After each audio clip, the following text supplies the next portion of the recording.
पूज्य श्री करहवाले महाराज जी के मुखारविंद से हमने सुनी थी। पूज्य श्री बक्सर वाले मामा जी विराज रहे थे और उस समय श्री करहवाले महाराज जी ने अनंत श्री संपन्न श्री स्वामी रामदास जी महाराज ने एक कथा सुनाई। बोले हनुमान जी की सेवा में रुचि तो थी पर कथा सुनने में रुचि नहीं थी, सत्संग में रुचि नहीं थी हनुमान जी की। तो राम जी ने सोचा कि बिना सत्संग के तो हनुमान जी भले ही बुद्धिमताम वरिष्ठम ज्ञानिनाम अग्रगण्यम है, पर ये कथा नहीं सुनेंगे तो हनुमान जी में तमाम दोष आ जाएंगे, क्योंकि अभिमान की निवृत्ति कथा सुनने से ही होती है। राम जी ने देखा हनुमान जी में दोष आ जाएं, ये ठीक नहीं। तो एक दिन राम जी बोले हनुमान जी से कि हनुमान जी कहाँ भगवान? बोले आप सेवा तो दिनों रात करते ही हो पर कथा सुनने नहीं जाते हो। कथा अयोध्या जी में तमाम जगह जगह राम कथा होती रहती, कथाएं होती रहती, कथा सुनने चले जाया करो समय निकाल के। हनुमान जी ने मुस्कुराते हुए कहा जय जय प्रभु, आपके ही तो सब चरित्र हैं, आपकी लीला है और आपने अपनी लीला का एक अंग बनने का इस सेवक को अवसर दिया है। हम सब जानते, माने कहने ये था हम तो सब जानते हैं आपकी क्या क्या लीला हुई, क्या सुनना उसको, ऐसा कुछ भाव था।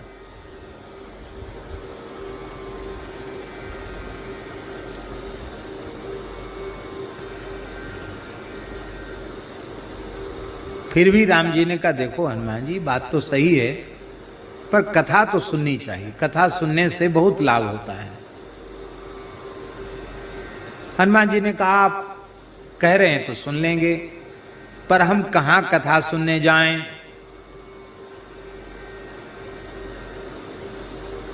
बड़ी समस्या है महाराज जी।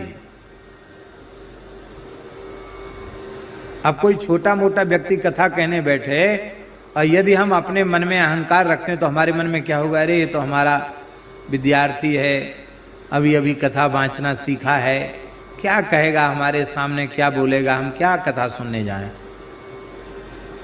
ऐसा भी आता ना वो मन में कहे उसकी कथा में हमको क्या जाना, हम क्या जाएं उसकी कथा में।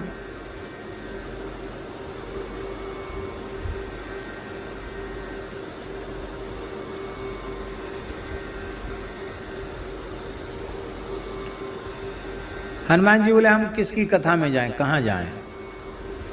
राम जी बोले नीलगिरी पर्वत पर चले जाओ, कागभूषुंडी जी महाराज रोज कथा कहते हैं, वहां कथा सुनो। हाँ ये आपने ठीक कहा, वहां चले जाएं कथा सुनने। माने सामान्य व्यास क्या सुनाएगा, वहां चले जाएंगे। हनुमान जी चले गए वहां। कागभूषुंडी जी कथा कह रहे थे। उस दिन सौभाग्य से लंका दहन का प्रसंग था तो कागभूषुंडी जी ने कथा सुनाई। बोले जैसे ही जामवंत जी महाराज ने हनुमान जी से कहा राम जी के कार्य के लिए तुम्हारा अवतार हुआ है, तुम चुप क्यों बैठे हो? पराक्रम करो, विक्रमस्व महाबाहो, विक्रम करो, विक्रम करो। हनुमान जी विराट हो गए। एक डग में उन्होंने समुद्र को पार कर लिया, उड़े नहीं, छलांग नहीं लगाई, इधर खड़े थे और एक चरण उधर रखा, समुद्र पार कर गए। भीतर वहां पहुंचे लंका में,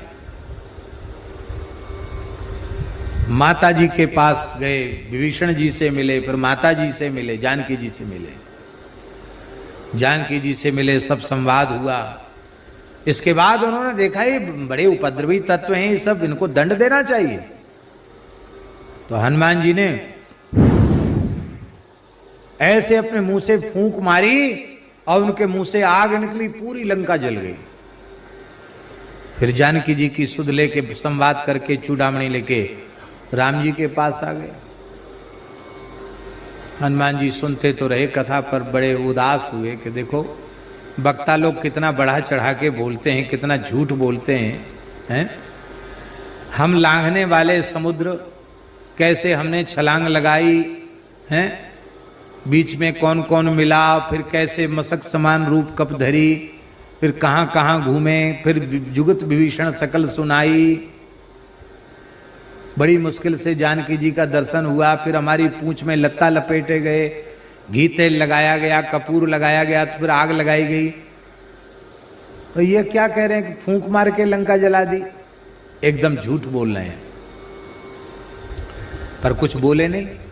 वहां से आए राम जी के पास। राम जी ने कहा कहो हनुमान जी कथा सुनाए।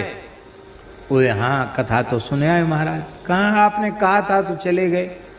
तो अच्छी लगी कथा महाराज। कथाएं तो बहुत अच्छी होती हैं, आपका चरित्र अच्छा ना हो ये कैसे संभव है, बहुत अच्छी कथा होती है आपकी।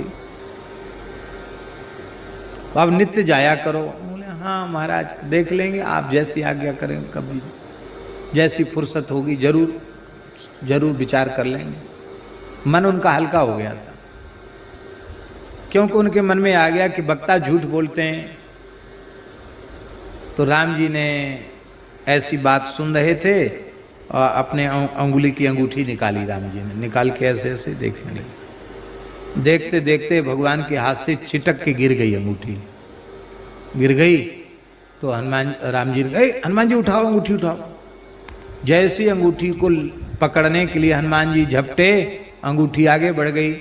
हनुमान जी तो मनोजवम मार तुल्य वेगम है, बहुत तेजी से चले, पूरे ब्रह्मांड में घुमा लाई अंगूठी को पकड़ ही नहीं पाए।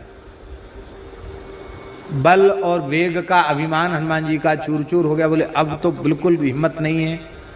तब तक वो अंगूठी महाराज पूरे ब्रह्मांड का चक्कर लगाकर और हनुमान जी को लगवाकर सुमेरु पर्वत की एक कंदरा में प्रविष्ट हो गई। हनुमान जी बोले हम तो अंगूठी लाने का आदेश है, हम तो जाएंगे। कंदरा में जैसी प्रवेश करने लगे तो एक विशाल काय बानर कंदरा के गुफा के द्वार पर खड़ा था। मणियों से जटित आभूषण थे, लाल लंगोटा कसे हुए। हे बंदर कहां जा रहा है? हम क्यों खड़े, किस लिए खड़े हैं? हमसे पूछना चाहिए। हनुमान जी ने कहे क्या बोलता है, हमको पहचानता नहीं है? कौन हो तुम? मैं वही हनुमान नाम का बानर हूं जिन्होंने समुद्र को लांघ लिया था, लंका जला दी। मैं राम जी का सेवक हूं। यह सुनती वो बानर बड़ी जोर से ठहाका लगा के हंसा। अरे बोले बा, झूठ बोलने में नेक भी लाज नहीं आती। इतना निर्बल कमजोर बानर अपने को हनुमान बता रहा है। आश्चर्य, झूठ की भी कोई सीमा होती है। मैं तेरे बहकावे में आने वाला नहीं हूं, तू हनुमान नहीं हो सकता। श्री हनुमान जी महाराज तो भीतर विराजमान हैं। हनुमान जी बड़े आश्चर्य में पड़े कि मैं हनुमान जी, दूसरे हनुमान जी कहां से आ गए? तो हनुमान जी बोले कि अच्छा ठीक है, आप हमें हनुमान मानो या न मानो, पर हमको हनुमान जी का दर्शन तो करा दो। बोले हम पूछ के आवे। बोले ठीक है, आप यहीं खड़े रहे ना। बोले यहीं खड़े। वो बानर गया भीतर। बोले महाराज ऐसे एक बानर कहता हम हनुमान हैं, आपका दर्शन करना चाहते हैं। बोले हाँ वो हनुमान जी ही हैं, तुमने उनका अपमान तो नहीं कर दिया? महाराज मैंने तो अपमान कर दिया, हम तो आपको ही हनुमान जी समझते। अरे नहीं, कल्प कल्प प्रति प्रभु अवतरे ही, चारु चरित नाना विधि करे ही। प्रत्येक कल्प में प्रभु का अवतार होता है। जब जब भगवान प्रकट होते हैं हनुमान जी सेवा में आते हैं। इस कल्प में जो राम अवतार हुआ उस कल्प के हनुमान जी तो यही हैं। जाओ उनको प्रणाम करके क्षमा मांगो, बड़े आदर पूर्वक उनको लेके आओ। बानर ने कहा महाराज हम पहचानते नहीं थे, आप क्षमा करना, आप हनुमान जी हो, हमने कुछ उटपटांग बोल दिया तो आप क्षमा करना। प्रणाम किया, बड़े आदर पूर्वक लेके गया। तो वहां जाकर क्या देखा महाराज जी कि एक दिव्य मणियों से जटित सिंहासन पर हनुमान जी बैठे हैं। हाथ में उनके सुमरनी है, तुलसी की 27 दाने की माला। और उस पूरी गुफा में बड़ा भारी महल जैसी, हमारा गुफा नहीं है, महल है भीतर। और वहां अनेक बानर वीर बैठकर कीर्तन कर रहे हैं। राम और हनुमान जी श्री सीताराम श्री सीताराम श्री सीताराम श्री सीताराम बोल करके जप कर रहे हैं हनुमान जी। और इतना मीठा नाम उनकी वाणी से निकल रहा है कि श्री सीताराम कहते ही नेत्रों से जल लुढ़क पड़ता है। इतना जल बह रहा है नेत्रों से, प्रेमासुर जल की बह करके एक कुंड में जाकर वह इकट्ठा हो रहा है। बड़ा प्रेममय वातावरण वहां का है। देख करके ये हनुमान जी नतमस्तक हो गए। हनुमान जी को देख के वे उठ के खड़े हुए, हृदय से लगाया। अपने बगल सिंहासन पर बिठाया। बोले तुमको देखो हनुमान जी एक बात बताएं, वो जो काकभूषुंडी जी जिस कल्प की कथा कह रहे थे ना, जो एक डग में समुद्र लांघ गए थे और फूंक में लंका जला दिए थे, वो हनुमान जी हम ही हैं। इसलिए व्यासपीठ से शास्त्र का आधार लेकर के जो कुछ कहा जाता है वह कल्पित नहीं होता है। आप कथा सुनने लग जाएं, आपकी कथा सुनने में रुचि उत्पन्न हो जाए, आप में अहंकार आदि दोष उत्पन्न ना हो जाएं, इसलिए भगवान आपको कथा सुनाना चाहते हैं। इसलिए भगवान ने ये लीला की है। वो जो कुंड था ना प्रेम जल का, नेत्र जल का भरा हुआ, बोले इसमें कुंड अंगूठी है, ले लो। तो हनुमान जी ने जैसे उसमें झांका, एक करह वाले महाराज जी की सुनाई हुई कथा है, जैसी झांका तो महाराज जी उस कुंड में हजारों लाखों अंगूठियां पड़ी थी, एक जैसी सब। बोले महाराज इसमें तो बहुत अंगूठियां हैं, इतनी अंगूठी कहां से आ गई? बोले जब जब अब रामावतार होता है और हनुमान जी को नित्य कथा सुनने की प्रेरणा राम जी देना चाहते हैं, तब तक यही अंगूठी वाली लीला करते हैं और इसी गुफा में भेज देते हैं। इतनी बार राम जी का अवतार हो गया, अंगूठियां गिन लो। और अंगूठी इसमें पड़ते ही उसके दो रूप हो जाते हैं, एक रूप से अंगूठी वापस हो जाती है और एक यहां तक अंगूठी आई उसका प्रमाण करने के लिए एक अंगूठी इस कुंड में प्रकट हो जाती है। इतनी बार हनुमान जी आ चुके हैं इस गुफा में। अंगूठी लेके आए हनुमान जी, राम जी के हाथ में दिया, कहो हनुमान जी अंगूठी ले आए। बोले महाराज अंगूठी तो ले आए, आपका नाटक आपकी लीला भी खूब हमने देख ली, अब एक प्रार्थना है आपसे। क्या? हम आपसे कुछ मांगना चाहते हैं। मांग लो, आज तक तो तुमने कुछ मांगा नहीं, आज मांगना चाहते हो, अच्छा मांग लो। हनुमान जी ने क्या मांगा? यावत् तव कथा लोके प्रचरिष्यति पावनी तावत् स्थास्यामि देशमिस्तवाज्ञामनुपालयन्।